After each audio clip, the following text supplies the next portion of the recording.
Hello, Steve White, Steve White 79.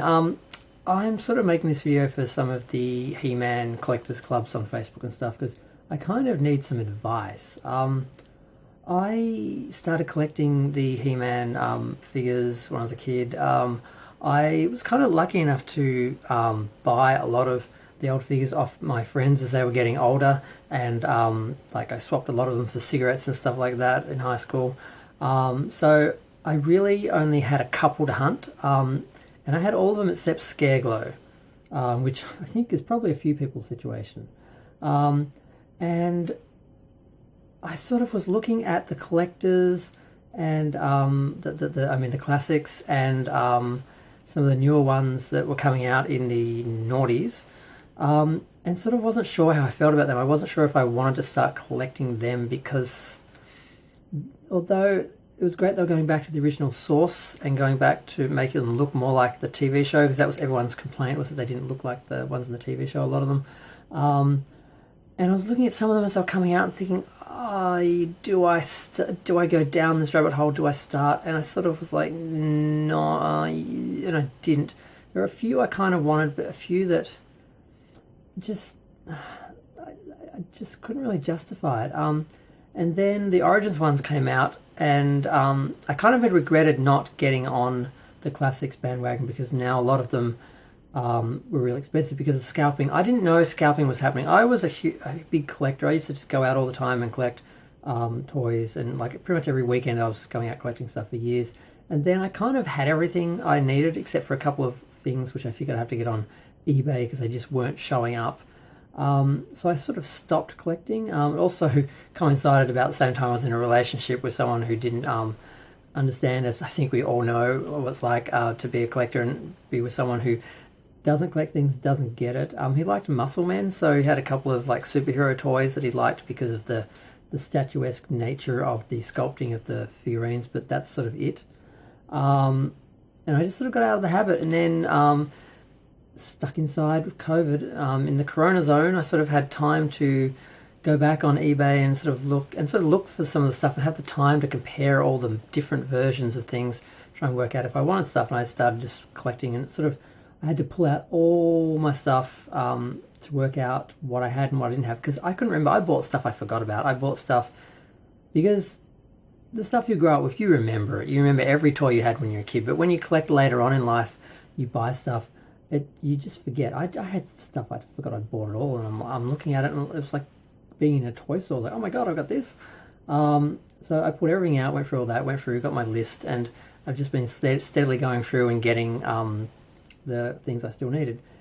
And this was partly because the Origin stuff came out, and I was thinking, these look just like the originals, because the classics were a bit too different, a bit too much.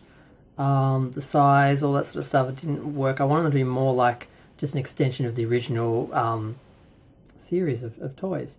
So, but then when Origins came out, I thought, oh my god, they look like they're just redoing the old toys, or doing different versions. So I got all excited, and I was going to order them. And then I looked at them and like, they really are just like the original toys. They have very little differences. I mean, Man-at-Arms has a moustache. Teela's, they're basically the same as the toys. They're just more articulated. And I'm like, well, I'm not actually a kid. I'm not actually going to play with them. The most I will do is maybe set them all up in some sort of diorama sort of display where they're like all standing around in the vehicles, or standing around like the Castle Grayskull or something, which I actually have time to do now. I'm like locked down. I've got some heart disease issues, so I haven't left my house since March, basically. Pretty much went out once for a flu shot, so I have plenty of time to like, I could lay my whole apartment out in like all my figurines, and there's no one to like tell me to put my shit away, so I could do that. But I'm not going to, because I'm not a kid. I'm not going to play with them, and I don't have any real need to pose them articulately and take photos and stuff like that. I know some people are just loving doing that, but I don't need to do that. So I realised, I don't need these. And I got really disappointed because I was going to buy the first wave. I'm like, I'm just going to get the first wave. I'm just getting every single freaking figure as they come out. I'm going to be on top of this one. And then I'm like, they're too much like the originals. They're not really adding anything. I mean, I could paint a moustache on my Man-at-Arms and it would look exactly the same as the one they've got. So I thought, well, I'll get it for the mini comic, because I don't want to miss any of them and then be hunting them for the rest of my life, because I just found out the Dark Horse collection of the mini comics doesn't include all the classics ones. There were 8 of them. They only included 3, so there's 5 missing. I'm like, oh great! I thought I had them all. I thought that was the point of the freaking book. I thought at least up to that point I had them all. So I still now have to go out and find those. So I thought I'll just get it for those and for the packaging, because I don't have the original packaging for any of them.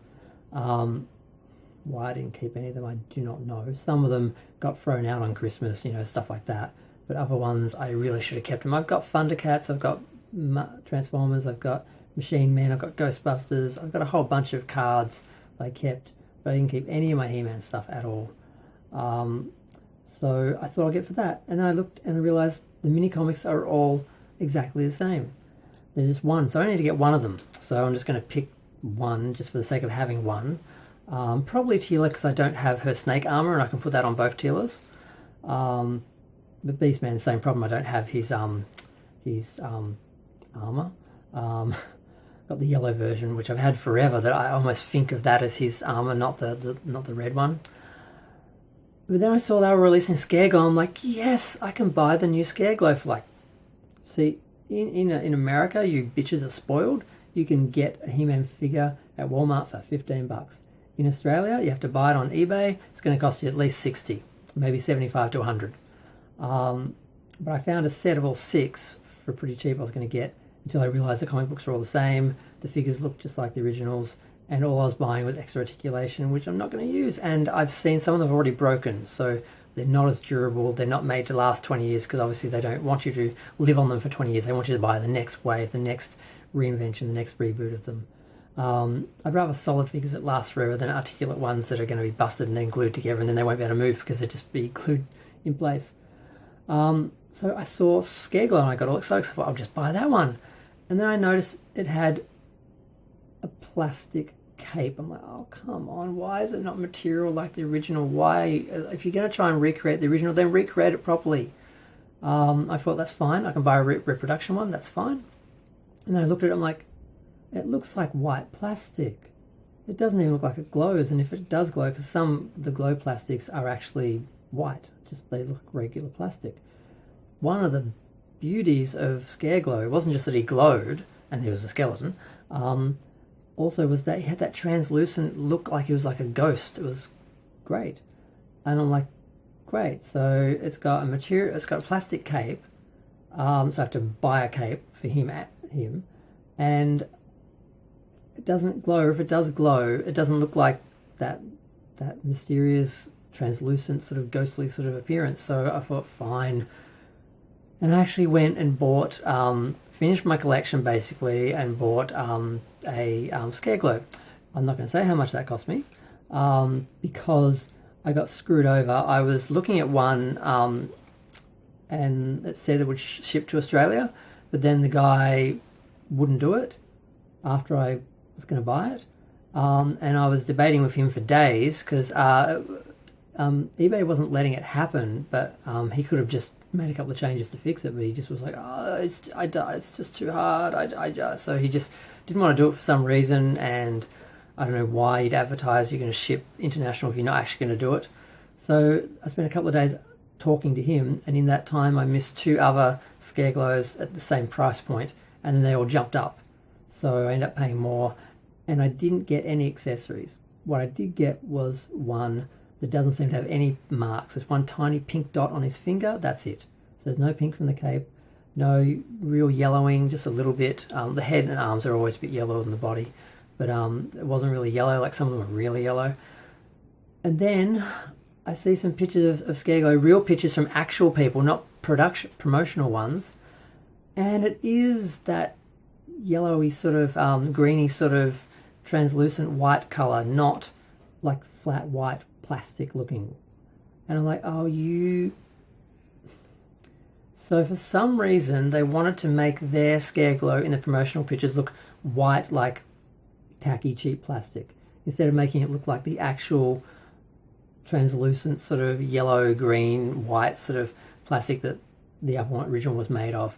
So I could have just bought that if he would have been the only, he wouldn't have been the only Origin one. I'm probably going to buy other ones, but he would have been the only original figure I didn't have.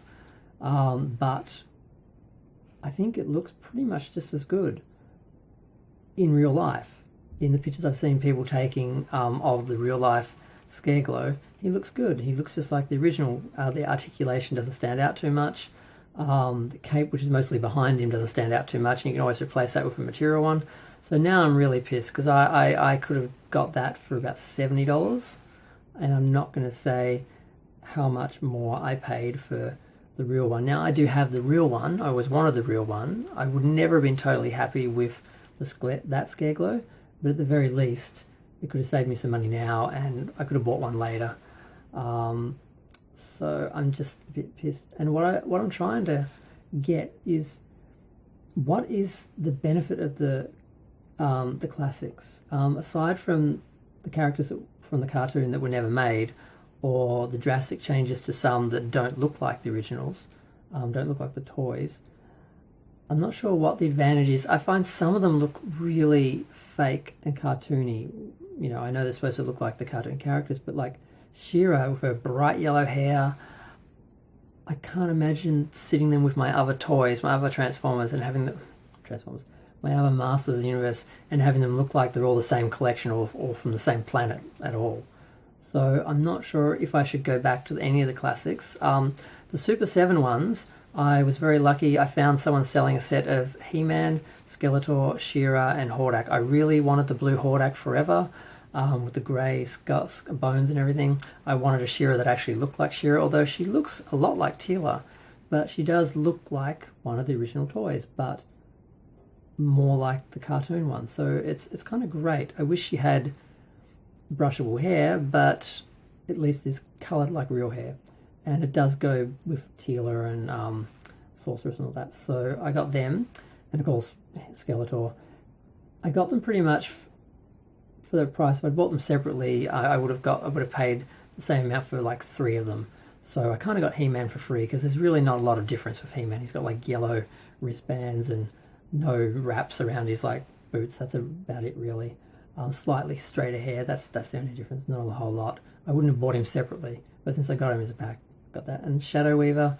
So there's a couple like that.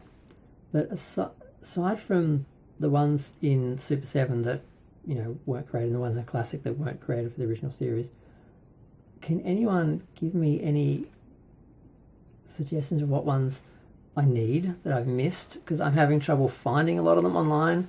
I don't know where to even look for accurate photos of them, and I mean, just the general searching is not really happening for me.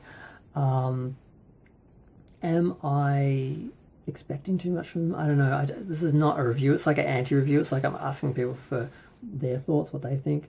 But I think I'm just going to get some of the Super 7s, keep an eye on the Origins, and if they keep doing mini comics, probably get one per series just to get the mini comic. I could probably resell the figure later anyway if I don't really like it. I can't see any harm in having extras. I just don't really need more articulate versions of the toys I've already got. But yeah, I just sort of want to have a bitch about the fact that the Scareglow wasn't well represented in its photographs, and I didn't buy it for that reason or pre-order it for that reason, and I went and bought the original when I could have saved a lot of money buying that, which was sort of, in a way, I think, Mattel knows people have been spending a fortune chasing the classic figures for years, so re-releasing newer versions of the same figures basically would make sense. People can buy those and just mix and match the two collections. So that's what I'm thinking of doing. But I just want to know what other people think. I just want a bit of advice. I'm sort of going to be trying to ask people more questions, but I get that this is all very much 5 years ago or 10 years ago when people started buying the classics and all that.